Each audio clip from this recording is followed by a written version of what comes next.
right guys මේ තියෙන්නේ Spring Boot development course එකේ තුන්වෙනි වීඩියෝ එක. මොකක්ද? Postman install කරගන්න හැටි. right. right. එතකොට Postman download කරගනිද්දී Google එකට එන්න. Google එකට ඇවිල්ලා Postman download කියලා search කරන්න.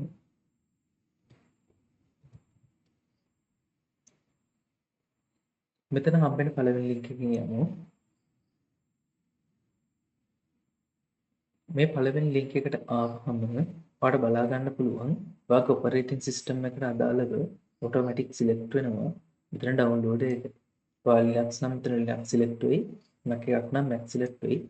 මම Windows නිසා මට Windows select වුණේ. right. මේ button එක click කරන්න. Postman download වෙයි. පොඩි වෙලාවක මේක download වෙන්න.